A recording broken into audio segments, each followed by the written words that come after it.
Hi viewers అందరికి welcome friends, మన ఛానల్కి స్వాగతం friends. Gujarat Titans versus Chennai Super Kings మధ్య మ్యాచ్లో గుజరాత్ టైటాన్స్ మొత్తానికి మ్యాచ్ అయితే గెలిచి టాప్ 2లో అయితే ఫినిష్ అయ్యేలా రన్ రేట్ని అయితే సంపాదించి మొత్తానికి సెకండ్ ప్లేస్ని అయితే కైవసం చేసుకుంది. సో 89 రన్స్ తేడాతో ఘనమైన విజయాన్ని అయితే సాధించింది. సో ఈ మ్యాచ్ ఎలా సాగింది ఏంటి అనేది మనం రివ్యూలోకి వెళ్ళిపోదాం. So let's move in to the topic. Hi hello viewer అందరికీ వెల్కమ్ ఫ్రెండ్స్, మన ఛానల్కి స్వాగతం. మా ఛానల్లో మీకు కనుక వీడియోస్ నచ్చితే లైక్ చేయండి, షేర్ చేయండి, కామెంట్ చేయండి మరియు సబ్స్క్రైబ్ చేయండి. మరిన్ని నోటిఫికేషన్స్ కోసం పక్కనే ఉన్న బెల్ ఐకాన్ని ఆల్ పైన ట్యాప్ చేయండి. ఆల్ పైన ట్యాప్ చేయడం ద్వారా మేము చేసే ప్రతి వీడియోలని, తాజా వీడియోలని నోటిఫికేషన్లో పొందగలరు. గైస్, నిన్న శుభ్మన్ గిల్ ఒక అద్భుతమైన రికార్డ్ అయితే నెలకొల్పాడు. అదేంటంటే వరుస సీజన్లలో అంటే లాస్ట్ సీజన్తో పాటు ఈ రెండు సీజన్లతో కలిపి 600 రన్స్ వేసినటువంటి ఏకైక కెప్టెన్గా రికార్డు నెలకొల్పాడు. 27 ఏళ్లలోపే విరాట్ కోహ్లీ ఈ రికార్డు నెలకొల్పాడు, కానీ ఒకటే సీజన్లో నెలకొల్పాడు అని చెప్పుకోవచ్చు. ఇప్పుడు తాజా మ్యాచ్తో శుభ్మన్ గిల్ విరాట్ కోహ్లీ యొక్క రికార్డ్ని బ్రేక్ చేశాడని చెప్పుకోవచ్చు. అండ్ ఇకపోతే కేఎల్ రాహుల్, డేవిడ్ వార్నర్ యొక్క రికార్డ్స్ని కూడా బ్రేక్ చేస్తాడు రన్స్ పరంగా అని చెప్పుకోవచ్చు. అండ్ ఇక ఈరోజు match number 67 Sunrisers Hyderabad versus Royal Challengers Bengaluru మధ్య మ్యాచ్ అయితే ఉన్న విషయం మనందరికి తెలిసిందే. సో ఈ మ్యాచ్లో సన్ రైజర్స్ హైదరాబాద్ మ్యాచ్ గెలవాలి అంటే ఎలా ఉన్నాయి సమీకరణాలు అంటే, సన్ రైజర్స్ హైదరాబాద్ 250 రన్స్ కనుక చేస్తే 90 రన్స్తో సన్ రైజర్స్ హైదరాబాద్ గెలవాలి. అదే 200 రన్స్ సన్ రైజర్స్ హైదరాబాద్ కనుక చేస్తే 87 రన్స్తో సన్ రైజర్స్ హైదరాబాద్ గెలవాలి. లేదు 220+ రన్స్ ఆర్సీబీ సన్ రైజర్స్ హైదరాబాద్కి ఇస్తే మాత్రం 11.2 ఓవర్స్లోనే చేజ్ చేయాలి. ఇలా అయితేనే గుజరాత్ టైటాన్స్ని వెనక్కి నెట్టి టాప్ 2లో ఫినిష్ అయ్యే అవకాశాలు ఉన్నాయి సన్ రైజర్స్ హైదరాబాద్కి. మరి చూద్దాం ఏ విధంగా ఉండబోతుంది అనేది. అండ్ ఇక టాస్ గెలిచి మొదట ఫీల్డింగ్ అయితే ఎంచుకుంది చెన్నై సూపర్ కింగ్స్. ఎంచుకున్న దానికి వాళ్ళకైతే ఎలాంటి స్టార్ట్ అయితే రాలేదు, ఎందుకంటే పవర్ ప్లేలోనే మొత్తం ప్యూర్ డామినేషన్ అయితే కనబరిచారని చెప్పుకోవచ్చు. సాయి సుదర్శన్ కన్సాలిడేట్ చేశాడు, ఈయన మాత్రం యాక్సిలరేషన్ చేయడం అయితే జరిగింది. పవర్ ప్లే స్కోర్ని మంచిగా వరల్డ్ ఫైర్గా మార్చాడని చెప్పుకోవచ్చు శుభ్మన్ గిల్. అయితే 7 ఓవర్స్కి 74 దాకా వచ్చింది స్కోర్ బోర్డు. స్ట్రాటజీ టైమ్అవుట్ తీసుకున్నారు పవర్ ప్లేలో. అయితే శుభ్మన్ గిల్ 50 చేశాడు అప్పట్లోపే 23 బాల్స్లోనే. అయితే శుభ్మన్ గిల్ త్వరగానే వెళ్ళిపోయేవాడు, ఎందుకంటే Urvil Patel of handed appeal అయితే చేశాడు. అది ఎవరికి అంతగా వినపడలేదు, లేకపోతే ఖచ్చితంగా శుభ్మన్ గిల్ ఆ లోపే అవుట్ అయ్యేవాడు. అది లైఫ్ లైన్ అయితే వచ్చిందని చెప్పుకోవచ్చు శుభ్మన్ గిల్కి. ఎడ్జ్ తగిలింది, కార్డ్ బిహైండ్ అయ్యాడు, అపీల్ అయితే జరిగింది, of handed appeal. So Sanju Samson ఉంటే మాత్రం ఖచ్చితంగా లౌడ్ అపీల్ అనేది ఉండేది.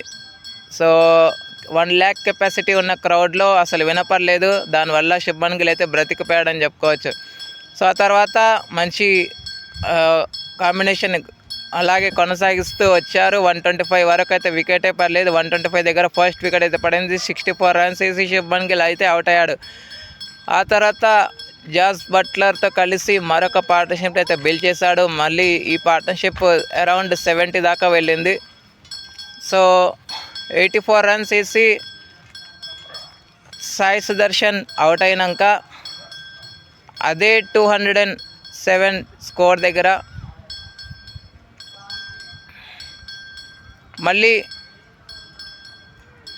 207 స్కోర్ ఉన్నప్పుడు 2 బ్యాక్-టు-బ్యాక్ వికెట్స్ అయితే పడ్డాయి. ఫస్ట్ వాషింగ్టన్ సుందర్ 7 రన్స్ వేసి అవుట్ అవ్వగా రాహుల్ త్రిపాఠి గోల్డెన్ డక్ వెనుదిరిగాడని చెప్పుకోవచ్చు.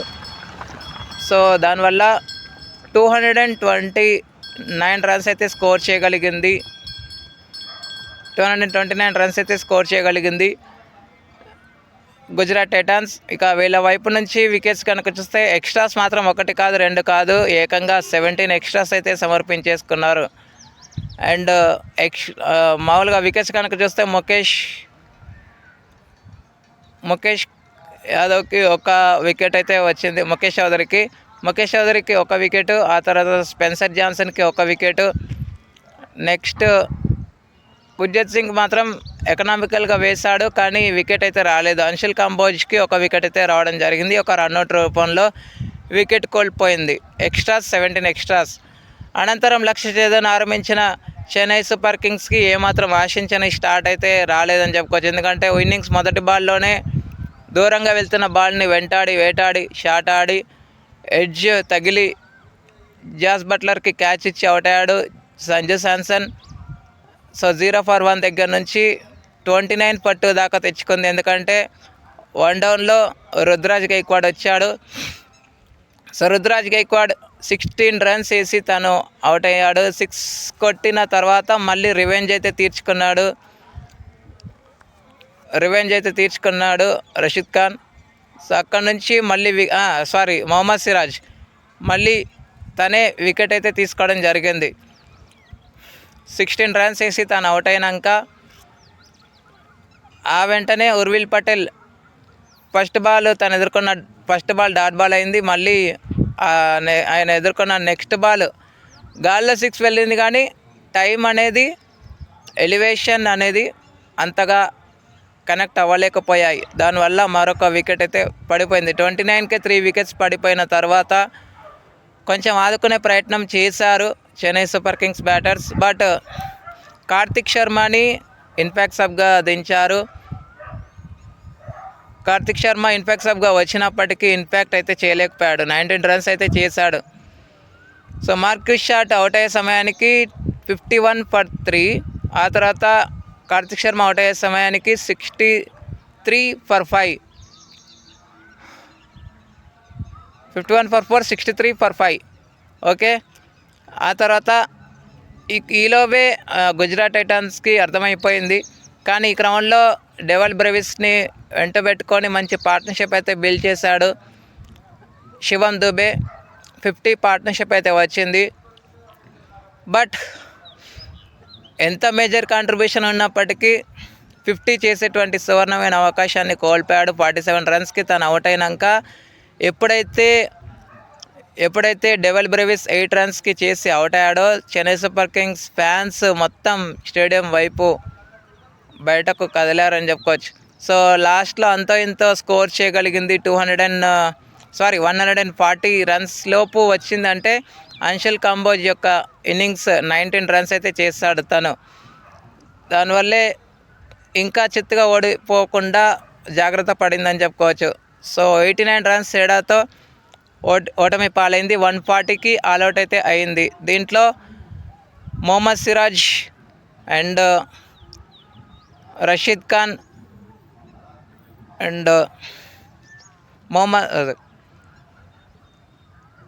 కిషోర్ రబాడా ముగ్గురు తలా 3 వికెట్లు అయితే తీసుకున్నారు. 1 రన్అట్ రూపంలో వికెట్ పడింది. ఇక ప్లేయర్ ఆఫ్ ద మ్యాచ్ ఎవడైతే no doubt no surprise power ప్లేలోనే 3 వికెట్లు తీసి దెబ్బ కొట్టినటువంటి మొహమ్మద్ సిరాజ్కి player of the match award అయితే రావడం జరిగింది. 4 ఎక్స్ట్రాస్ ఇచ్చారు. Okay friends, thank you. ఇక ఈరోజు పైన చెప్పుకున్నట్టుగా match number 67 Sunrisers Hyderabad versus Royal Challengers Bengaluru. పైన ఉన్న సినారియోస్ అన్నిట్లో ఏ సినారియోని ఫినిష్ చేస్తారనుకుంటున్నారో కూడా కామెంట్ బాక్స్లో కామెంట్ చేయండి. లేకపోతే ఏవి ఫినిష్ చేయవైనా నో ప్రాబ్లం చెప్పవచ్చు. Okay, thank you friends. ఇలాంటి అప్డేట్స్ కోసం ఛానల్ని సబ్స్క్రైబ్ చేయాలి, కమెంట్ చేయండి. మరొక అప్డేట్తో మేము ఉంటాను ఫ్రెండ్స్. అంతవరకు సెలవు, నమస్కారం.